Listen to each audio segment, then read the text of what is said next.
樂部嘅位置。咁你而家睇到呢塊4塊地咧，其實我哋見面係85萬平方米。暫時嘅話，我哋呢邊仲有幾塊地未有展示出嚟，成個嘅話咧係214萬平方米。我哋呢個係打造一個超級大城嘅，好似我哋十字門嘅琴網新城咁大。咁後期嘅話，可能好似十字門咁啦，有我哋嘅寫字樓，好似我哋嘅珠海中心或者我哋嘅華華商都，可能後期都會有嘅。咁我哋而家呢細塊地咧係85萬方，我哋嘅位置喺呢度。哦，咁大，咁即係話而家係第一期嘅啫，到時仲有好多嘢，好似即係接近橫琴十字門嗰個琴澳新城咁樣。係，我哋兩個嘅規劃用地係差唔多嘅，即係唔係細屋苑嚟嘅。唔係細㗎，唔係細㗎，我哋好大嘅呢邊睇出去仲有好幾塊地，我哋未有。係喎，我想問一個問題，啱先我哋行到售樓部門口，即係出邊啦，咁望上去好似未封頂喎，但係未封頂可以賣嘅咩？我哋而家暫時未開賣㗎。我哋而家係屬於一個內部預約嘅狀態，而家都暫時未正式對外嘅。大概幾時開賣？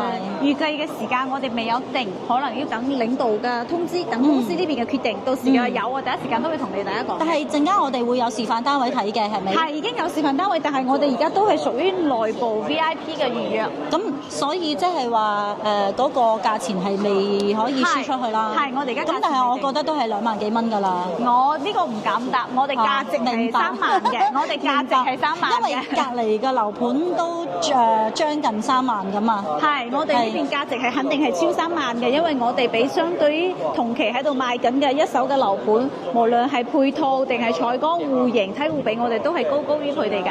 明白，明白。咁我繼續同你哋介紹沙盤。咁後期嘅話，我哋係請咗嗰個全球知名嘅爾納亞雀躍鎮團隊 ，sorry 呢個名太長我唔會講。OK。咁後期幫我哋打造品牌商業，包括喺後期喺呢個位置呢個中軸位置咧，會有我哋超2萬平方米嘅一個商業街。咁好似打造到好似我哋成都嘅太古匯咁，或者係我哋珠海嘅華發新天地嘅商業咁。咁後期嘅話，書店、吃喝玩樂都會喺我哋200米以內嘅一個距離就可以解決啦。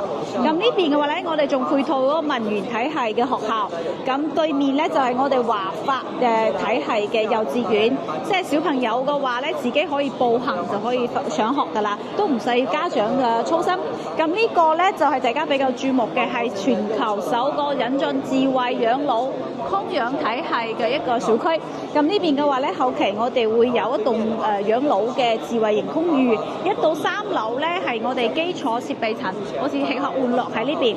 咁4到8樓咧係我哋嘅護理層，即係講老人家可能自己冇辦法自理，我哋有專門嘅3甲團隊嘅。跟住上邊就係休息。係，上邊係自理嘅，即係假如講我哋係可以，就係唔想同小朋友一齊住，我哋老人家仲有自己嘅空間，咁我哋可以自己租過嚟呢邊住啊嘛。但係當然呢個係我哋華發旗下嘅華先嚟操刀嘅，到時後期嘅話，具體嘅收費標準以佢哋嘅為準。咁我哋呢邊做咧，東面你哋啱先轉入嚟呢個位置，仲有一個3萬平方米嘅一個公園，好似我哋嘅皮克球場、籃球場、足球場、羽毛球場，同埋我哋嘅滑板場，全部都喺呢度，大概超3萬平方米。咁旁邊呢個咧都係我哋全國而家唯一即係首個引進個無人機停機場。仲有無人機停嘅。小米係咁樣嘅嗱，因為咧樓盤個配套咧嚟去都係住啦、落邊食啦、周邊配套啦、商場啦、學校啦，跟住附近有冇地鐵啊、有冇交通啊咁樣。但係其實我哋觀眾最關心嘅一點就係你呢個係第4代住宅，其實佢同普通嘅住宅係有咩區別？咩叫做第4代住宅？可唔可以同我哋觀眾非常之分享下？可以，非常之可以。呢個就係同大家最重要講嘅。我哋第4代住宅咧，其實我哋有一個，因為大家其實都知道喺其他城市，我哋已經係有第4代住宅呢個概念嘅。好似我哋成都咁，好似我哋重慶咁。咁我哋呢個嘅話咧，第4代住宅主要第一個鋪，我想同大家講嘅就係我哋嘅實得率，即係我哋嘅實用率係超100%嘅。實用率即係第係四代住宅第一個，係實用率係100%。係，我哋係打翻咗傳統所有嘅小區入邊嘅一個概念。咁你而家好似平周邊賣緊嘅一手樓盤或者係二手樓盤，佢哋同你哋講嘅可能我哋我哋嘅實得率85%已經好高好高啦，已經好高啦。但係我哋係超100%嘅，最高可以達到120%嘅。而家每個你可以見到我哋成個係每個小區每套房都有送3.3米乘以3.3米一個露台，即係9個平方米嘅露台。咁呢個係我哋第二個鋪，即係你到時嘅話喺自己嘅露台上，你就可以種花種草，將花園搬到自己屋企入邊。成個露台都係送嘅定係送一半？呢個露台就係送嘅3.3米乘以3.3米嘅，陽台係正式計面積嘅，但係我哋嘅露台係3.3米乘以3.3米，呢個就係全部贈送嘅。全贈送。全贈送嘅，無論你係買88平方定係240平方，我哋都係送俾大家嘅。明白。咁我咧，大家嘅話咧就可以喺自己嘅樓台度種啲花、種啲草，將人同埋自然合為一體。呢個都係我哋第二個點，就係我哋嘅4代住宅嘅一個非常之好嘅點。咁第三個咧就係我哋係智慧型嘅小區，包括我哋嘅公區有1000幾個電子眼。咁你想揾到小朋友或者你揾到老人家，咁你都隨時都喺你自己屋企嘅智慧面板度一 check 就可以 check 到啦。第二點嘅話咧，我哋成個小區係做到安全防護措施。咁啊，好冇私隱咯。咁喺個小區度有1000幾個電眼，即係如果我落樓下咁樣傾個電話，咁屋企人都知道我匿喺邊度，或者喺邊個位置咯。咁咩事？你想連個電話嘅話，你想聽個電話唔俾人哋知，咁你咪係話喺你自己樓下咪得咯，喺大堂咪得咯。但係我哋講嘅話，呢個安全防護，我覺得係好重要，因為我自己屋企就有小朋友，咁我小朋友嘅話咧，喺邊個泳池啊，或者邊個地方啊，唔小心跌親啊，佢有安全防護系統，佢報警到我哋嘅安全室嗰度，然之後第一時間我哋就收到反饋。我哋覺得呢個即係我意思係，如果兩公婆嘈咗交落去冷靜一下，都知道佢喺邊度咁樣。咁樣你要知道，咁樣係促進兩公婆嘅感情係嘛？老公即時可以去揾到你啦。公有公説法，婆有婆説法。係 OK。呢個都係。咁呢個有1000幾個電眼啦，知道你哋。仲有一個咧，就係我想同你講，我哋係綠色環保。點環保法咧？每一棟嘅樓頂，我哋係有一個光伏宣能，即係好似我哋太陽能咁，蓄電嘅、儲電嘅。咁到時嘅話，成個公區嘅電，我哋係可以用到喺我哋公區，減少我哋公攤嘅電費。減少我哋公攤嘅電費。點解咧？因為咧，佢係太陽能促到呢啲電係用於我哋小區嘅公攤，因為大家都覺得我哋嘅會所好多，即是話公攤嘅位置用嘅電係通過樓頂嗰個太陽能嘅嗰啲電咁嘅意思。咁但係我住喺入邊嗰度咧，就唔係用樓頂太陽能嘅，就用翻自己入邊。用翻自己嘅電。明白，即係公共嘅電就係樓頂太陽能嘅。OK。係。然之後仲有一個咧，就係我哋有一個智慧鋼務。智慧鋼務咧就係你而家珠海大家都知道好熱噶嘛。你睇我而家春天就咁熱啦，咁夏天嘅時候，成個小區佢感應到你嘅小區嘅溫度超過30度，佢可能會自己降霧水落嚟喺啲樹旁邊，就將我哋嘅溫度控制落嚟，成個小區又冇咁熱，舒服好多。呢啲都係屬於我哋嘅智慧家居、智慧新城，我哋個新型四化住宅嘅一個比較好嘅點，大家都住得更加舒服。其實你非要問個四化住宅嘅新嘅點喺邊度，好令人哋震撼嘅點喺呢度，其實冇嘅。但係咧，佢就全部體現喺細節嗰度，即係體現喺你真係生活上邊去實踐去享受當中，你就會知道咁樣嘅意思咯。係呢個意思。咁仲有大家都知道㗎啦，就係我哋最矚目嘅，我哋係首個無人機入戶嘅。咁到時嘅話，你要有快遞嘅話，或者係你要有個外賣想上嚟，係咪真係得㗎？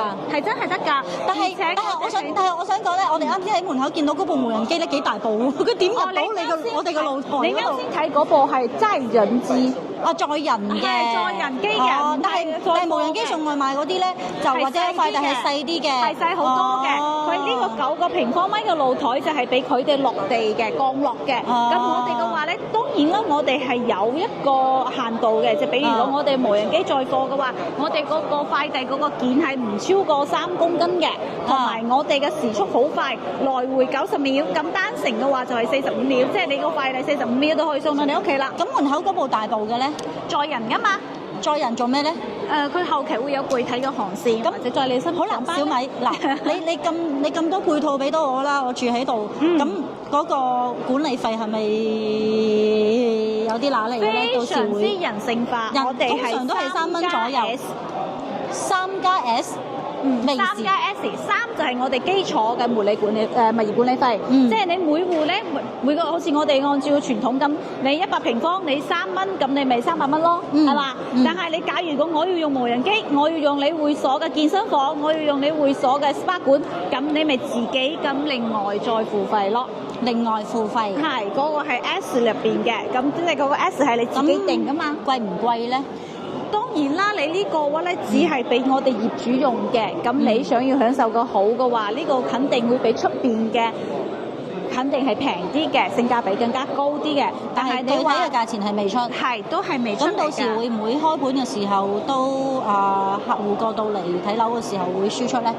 定係話呢個都係一個未知數咁樣？會唔會？我哋到時會有具體嘅，而家喺度整緊啊嘛，大家都待定啊嘛，俾啲時間俾公司咯，因為你哋都係首批入嚟，係嘛？